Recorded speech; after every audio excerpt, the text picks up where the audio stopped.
Let's rewind some shows and revisit the past.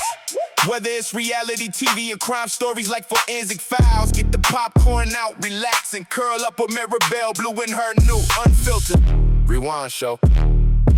Hey everyone, it's Maribel Blue. Welcome to my second channel. This is the Unfiltered Rewind channel, where we go back in time to different television shows, reality TV shows, maybe a little bit of forensic files, and everything else in between. So we're going to talk about what was going on in that year and the topic of the episode that we're talking about now and what is happening today. Today we're going to talk about Taylor Armstrong and Russell Armstrong. Investigation Discovery is doing this whole series on reality TV, what made these women famous and why we all just got immediately hooked onto the show. Now, Taylor Armstrong has come forward in talking about this alleged abuse that occurred with her husband, Russell Armstrong. Now, if you know what happened to Russell Armstrong, he is no longer amongst the living. He actually took his own life. I believe it was in 2011 during that season 2 of The Real Housewives of Beverly Hills. What I want to just touch upon is things that Taylor Armstrong had brought up. And in the middle of my research, I actually found a video of her sister being interviewed by Dr. Drew, who actually did not believe that her brother had taken his own life. So let's get started in what was going on in 2011. In 2011 of May, Oprah Winfrey did her final show. Sherwood Schwartz had passed away. He was the producer of Gilligan's Island and The Brady Bunch, and probably a bunch of other shows that I can't think of off of the top of my head. Queensland, Rio de Janeiro, and South Africa experienced floods. Phil Collins announced his retirement. Lady Gaga released her Born This Way with much success. And Apple introduced the iCloud, which is crazy because it almost feels like it's been around forever, but it was introduced in 2011. And in politics, Brazil legalized same-sex unions. And here in the United States, we became obsessed with the beginnings of reality TV. Now I'm going to go ahead and play a little bit of clips of Investigation Discovery with Taylor Armstrong talking about her relationship and how she met Russell Armstrong. Attorneys have mentioned if it wasn't for Taylor Armstrong flaunting her lifestyle for the whole world to see on television, namely The Real Housewives of Beverly Hills, no one would probably know the inside story of what could have been happening with Russell Armstrong and his relationship with his investors. Taylor Armstrong shares her upbringing back in Oklahoma. She was raised in a traumatic environment, which included abuse, and she went by a different name. Her name was Shanna Hughes, which she mentioned in the Investigation Discovery documentary. It was a name she did not like. And within that, she took her stepdad's name, Taylor, and called herself Shanna Taylor. That way, she felt like her name wasn't involved with her past. And I think we all know names do not change your past. They can change your present to your friends and how you present yourself, but they won't change your past. And just to mention, one of the housewives did recall Taylor was not her real name, although I don't think she ever mentioned the Shanna Hughes name. I can't recall at the moment. They did make a comment the Ford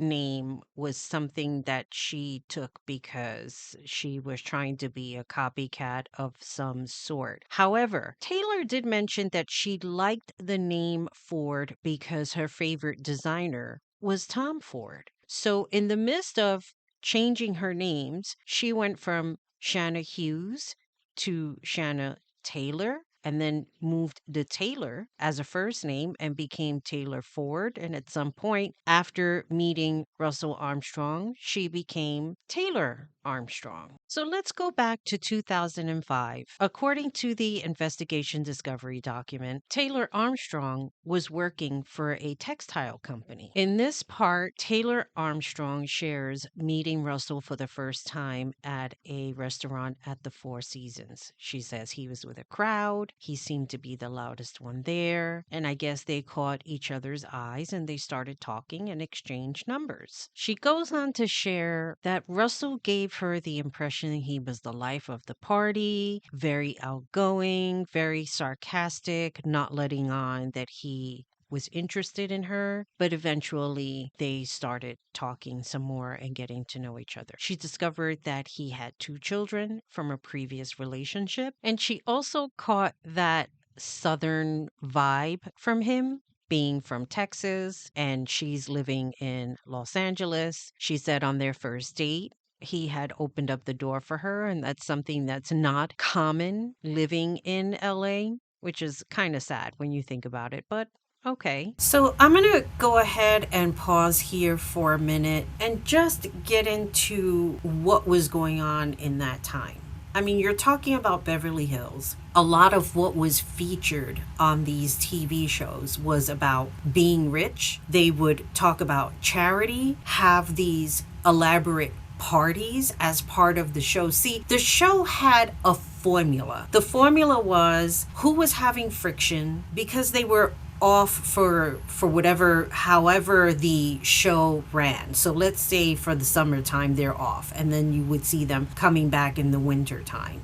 And not all the shows were like that, but there would be like a time off. And in that time off, there was always some kind of drama or friction going on where you would find out. Maybe 2 of the women got closer in friendships, whereas opposed to maybe those 2 were having friction with other women, with other cast members on the show. So it would be something like that. And I think with Taylor, she was more of the secretive kind, more like the way Erica was when Erica Girardi came onto the show. You didn't really know much about her. And during that time, that was when you had Camille Grammer on the show.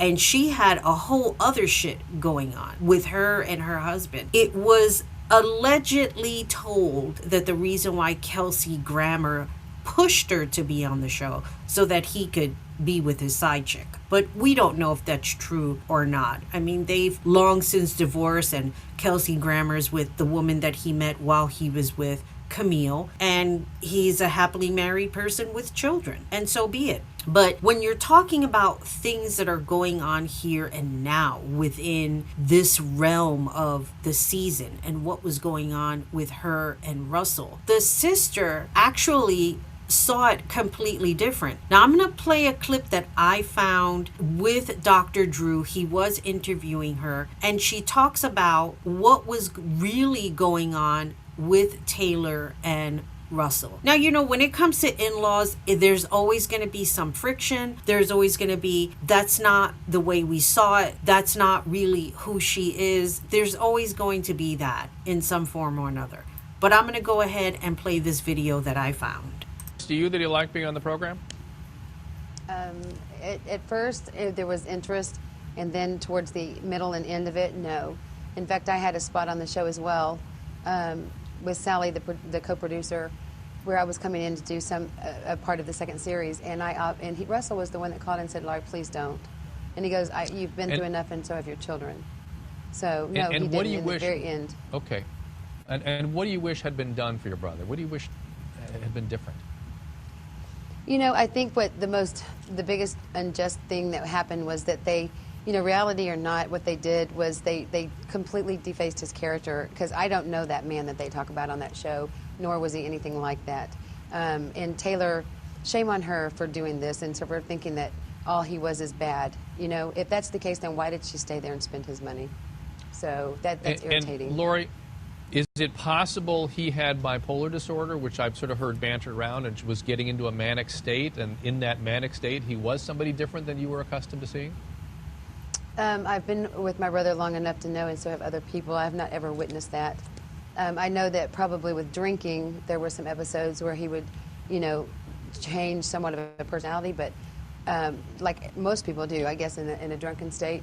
However, Let me just pause here for a second because this is very concerning. In one breath, she says he doesn't have or he didn't have any bipolar disorder, but yet when he consumed alcohol, his behavior had changed. And that's concerning because people can have an alcoholic issue. Was the issue that he had alcoholism, yet did it make him violent? Like, we don't know these things, and we probably will never know. And then also think about, she's getting a bird's eye view of their relationship. She's not in their bed the same way like a lot of us who are watching from a bird's eye view. We're not in their bed. We're not with them 24/7, even though this is what reality TV would like to suggest, that you are with these people 24/7. You know them very well, and you're in their life, even though you're watching from your own couch. no, I have not ever witnessed this, no. And there's mental illness he in your family, obviously- is that correct? Some depression, it's a hypermania, but not to this extreme at all, Okay. nothing like it. All right, so but hypomania and depression is bipolar disorder. By definition, that's what that is. So there's bipolar in your family, so it wouldn't be out of line biologically to potentially speculate that he had some of that biology there. Let me ask you, let's get Like to I what said, your I've never allegations seen were. any. I mean, let's keep this about Well, what it but- is, and it's about my brother's murder, not bipolar in my family or something other than whatever.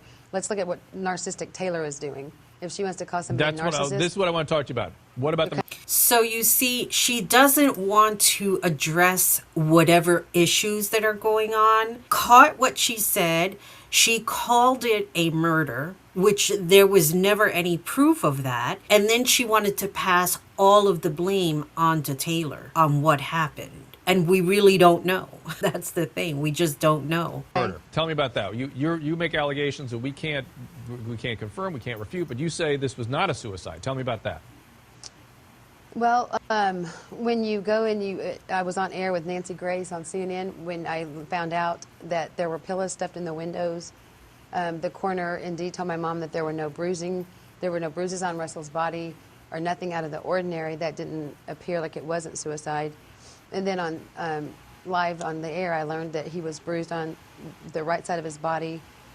His foot was on the floor with cuts on it. There were pillows in the window.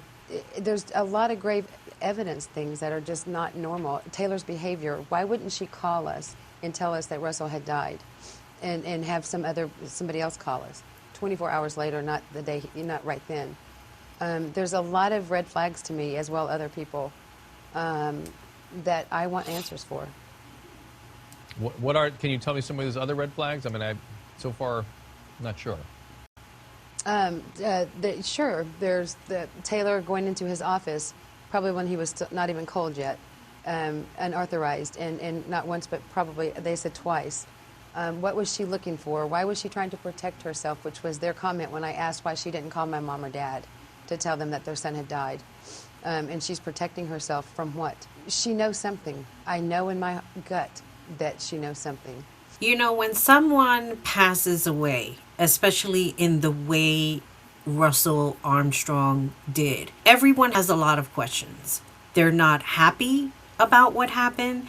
They cannot believe someone would do that to themselves. But early on in the investigation discovery episode, there was mention of unethical business activities that involved Russell, which is what we heard after he had passed away. This was the news. This is what was being said. He had these unethical business activities. Therefore, whatever was going on, he couldn't pay people and he just took the easy way out. In 2010, Taylor and Russell were living in Bel Air. And if you know anything about California, you know that Bel Air is a very expensive place to live. During that time, they were casting for the Real Housewives of Beverly Hills, for which Taylor's name began to circulate as one of the potential cast members.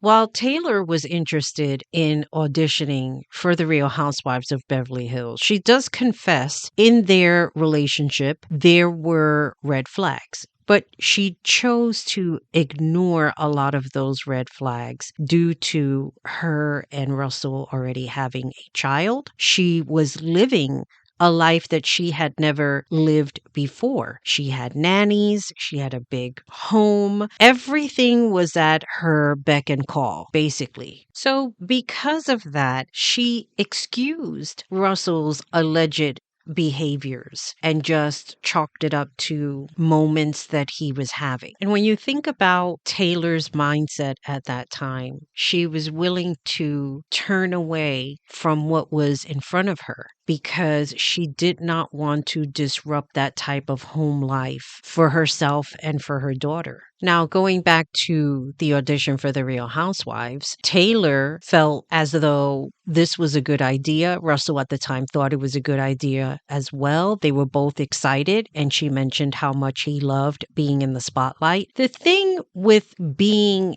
in front of cameras, and this is something Dr. Drew had brought up in his points. He showed different angles of how many people were in front of him, from producers to directors to camera people. Imagine living like that basically 24/7 for as long as the season is being filmed, and she has these cameras in front of her, in front of her husband. There are many times that you cannot hide reactions of frustration and anger, as Taylor had expressed in her interview. Dr. Drew even brought up a good point. He said that he has been offered, he and his wife, to be in some type of reality television show where they would also document them. But I think Dr. Drew and his wife are a little bit smarter in knowing the invasive part of having these cameras follow you 24/7. It can put a strain on you, on your mental health, on your marriage, as we've seen all of the Real Housewives in one form or another lose their relationships upon joining the show, either because the relationship couldn't handle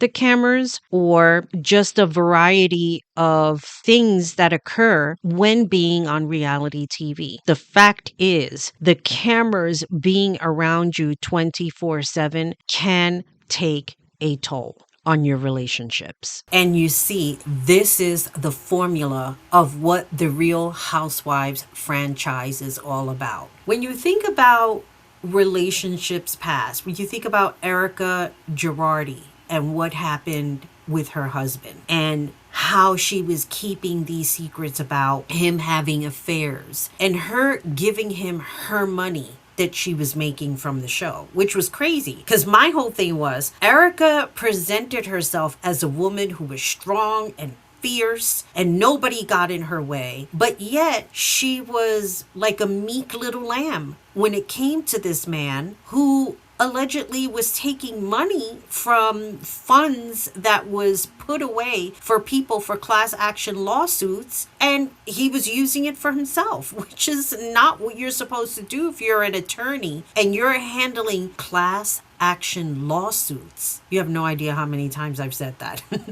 I'm trying to get it right. You're handling probably an obscene amount of money. And I think anyone who is human, who maybe doesn't have that kind of money, can say, if I take a little bit, nobody is going to notice. And nobody may notice. But then because nobody noticed, you help yourself to a little bit more until it becomes out of control. And that's the scary thing about being in that presence of money and then not wanting to leave. Now I'm going to go ahead and fast forward to a part where Taylor talks about an incident that occurred. But before that incident, I'm going to go ahead and play the part of where they were in therapy together and the reaction Russell has towards the end of that session.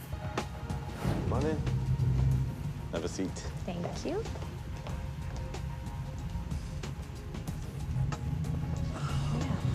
We haven't had you for a while. I've been very busy. We've been doing a lot of We've work. missed you. We have been. Two of us. Russell and I have been through a lot, and we've started this really intense therapy on our marriage. And what I've recognized is when we went into it, one of the agreements was we're gonna do everything we can to keep it together, or we're gonna figure out how to not be together in the most successful way that we can. I think that we need to talk about where we're heading, and how you're feeling together, and some of the stuff that's coming up. We clearly love each other. How do you know that? I just don't, when Russell is good to me, it's better than any other good I can imagine. And when Russell isn't good? And then it hurts more than anything in the world. And how do you deal with that? Not very well sometimes. The good news is there's nothing that's happened in this marriage that's so damaging that neither one of us can not recover. Do you agree? Yes. I mean, we wouldn't still be sitting here because this has not been easy. Yeah, it's been very painful addressing the problems and issues that we've had. The neglect, you know, me being absent because of work. When you get angry. When I get angry, when we argue, you know, it's not easy talking about these things. No. I mean, do you know when you're getting angry?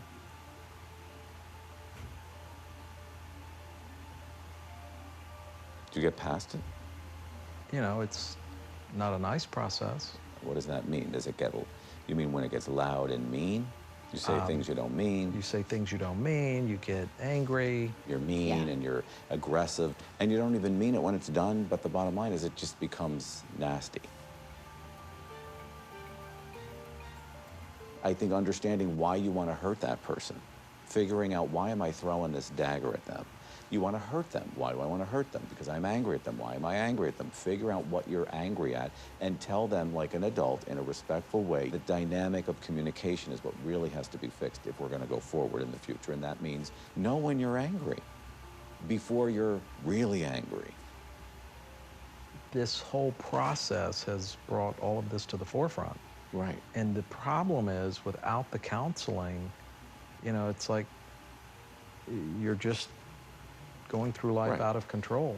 Because there's a lot of trust that has to start to build here, and a lot of, you know, unspoken emotional safety that has to be built in. You have to feel emotionally safe around him, and you have to feel emotionally safe around her. We don't want to lose each other so badly. Maybe that's part of the catalyst for why things get... Right, somebody is desperate to hold on. And that's the part that we have to look at, is that desperation because we're scared and we don't want to be alone. Why are you crying?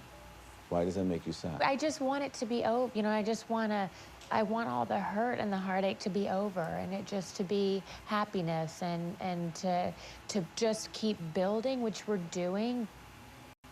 You know, it's amazing what a little respect and common courtesy will get you in life. And self-control. Yeah, and self-control. Right. And it's amazing how just the opposite can destroy. You know, we just want to move forward, and can you just have a clean slate today and go forward and build from there? Well, I appreciate that, but unfortunately we can't, because that's kind of immature. We want to get on a path where we won't keep hurting each other. I hate to cut this short, but I'm going to be late to a meeting. He's got to go.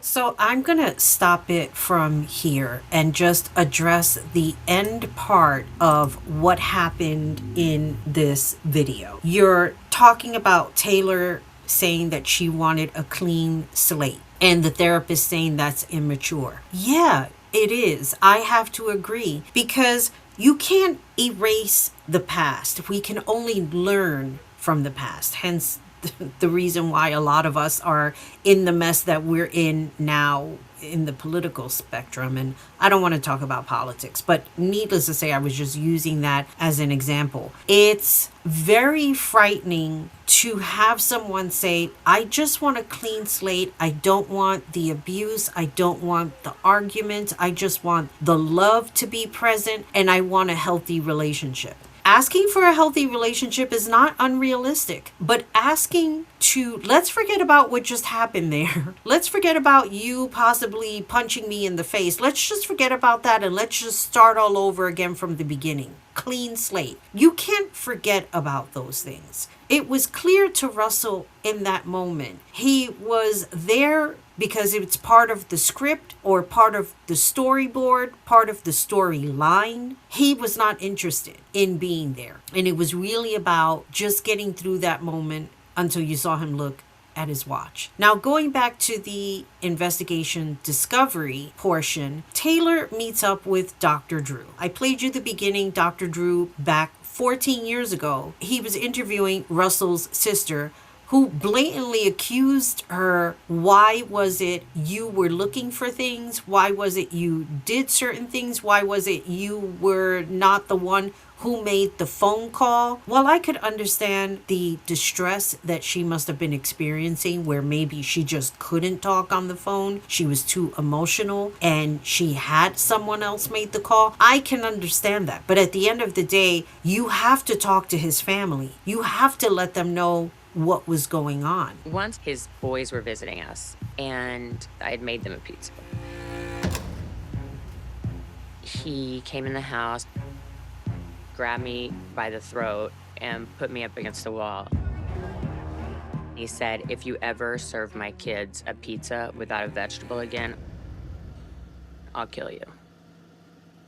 It's a really hard question when I hear people ask, why did you stay? Because it's so complicated. Statistically, most domestic violence victims return 7 times before they finally find the courage to leave. I questioned myself a lot, thinking, am I being abused?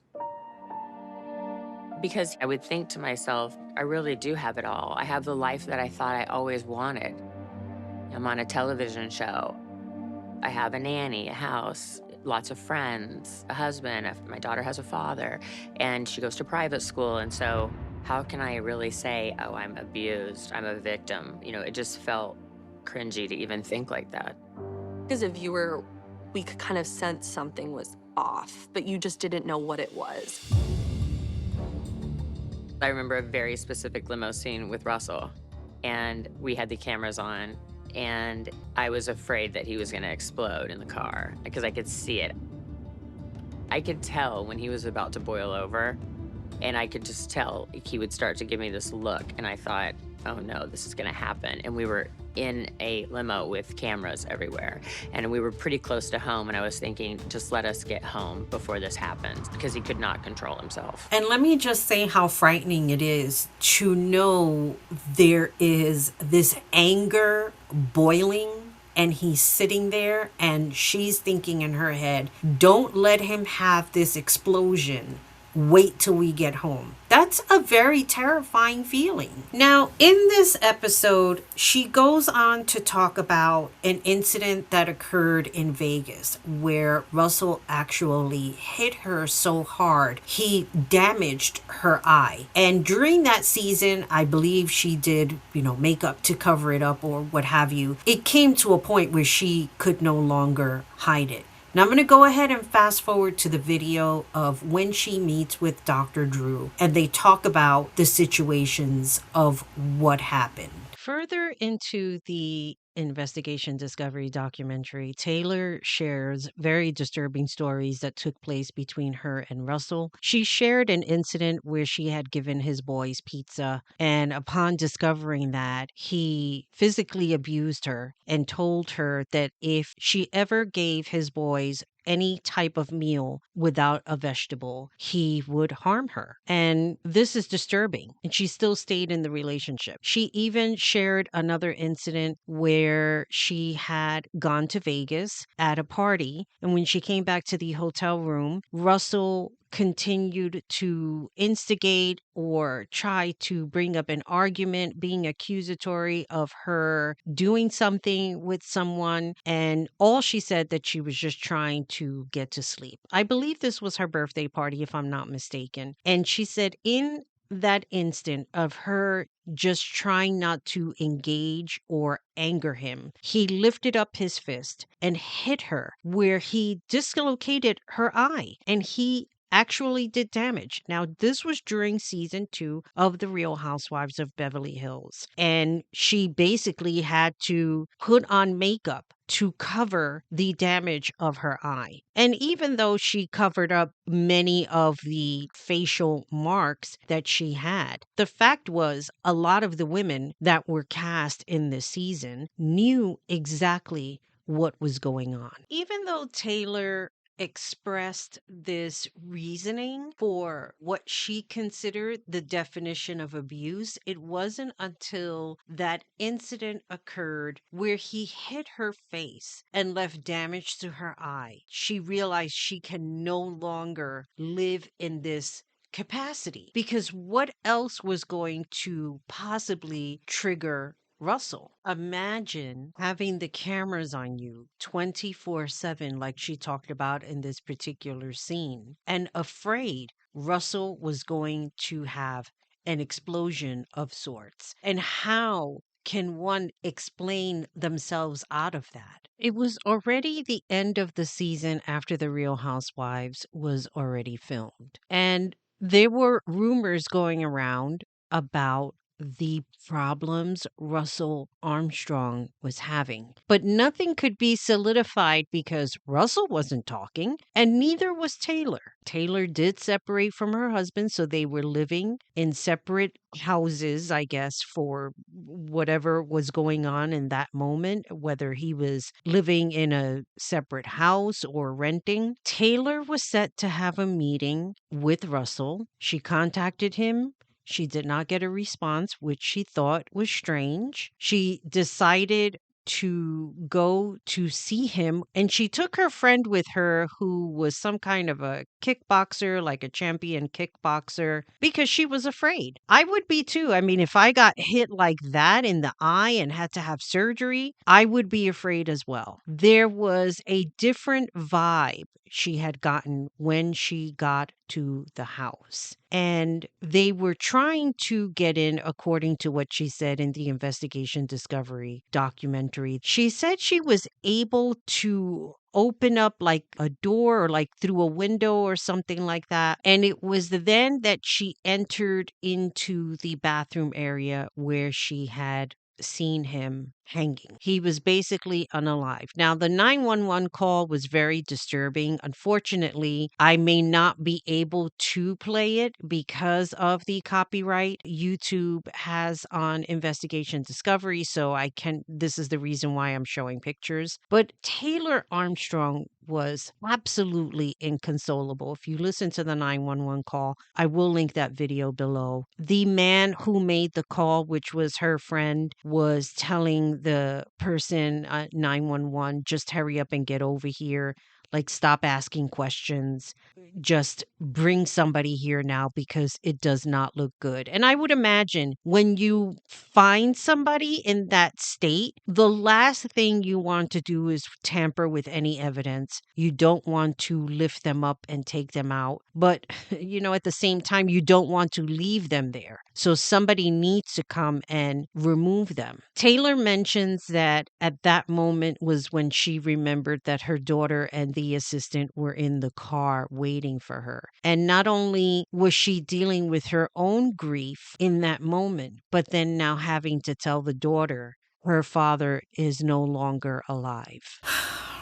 It's so sad because you think about the formula of reality TV. They are in your lives all day long. You have cameras up the wazoo, from you waking up in the morning, you going to bed at night. I mean, yes, there are some privacy stuff that you're not going to see because it's supposed to be like family friendly type of thing. But we don't know what was going on in Russell's head. Was Russell abusive after, while filming happened? Did a stress overcome him while being involved in this reality TV series where he just couldn't take it anymore? What was their relationship like before the reality TV show? Was he abusive? Was there things that she should have, Taylor, being Taylor, should have paid attention before she had gotten involved with him. Her sister makes claims about,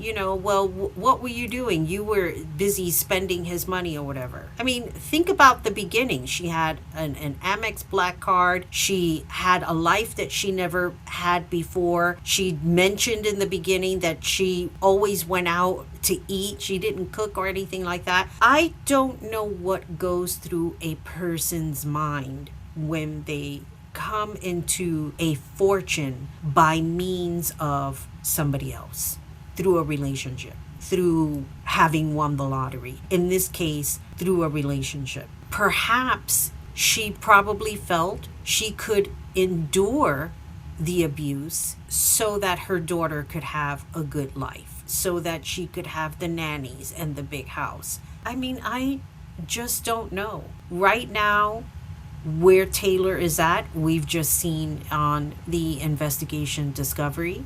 Reality TV is still a thing. The Real Housewives franchise just keeps growing. And I have not been watching it. And as a result of starting this channel, I'm probably going to get back into it. I'd like to revisit old episodes from different housewives, what was going on, what made them more popular than other characters in the show, and just keep it going. So with all that being said, this is Maribel Blue signing off. Let me know what you think of this episode, and let me know what you think of the Real Housewives of Beverly Hills. And as always, remember, be good to yourself, be good to each other, and most importantly, take care of you. Bye, everybody. Hey, thanks for watching. Be sure you subscribe and get into the rewind. Comment down below and don't be shy, but be kind. And until then, we out. Yeah.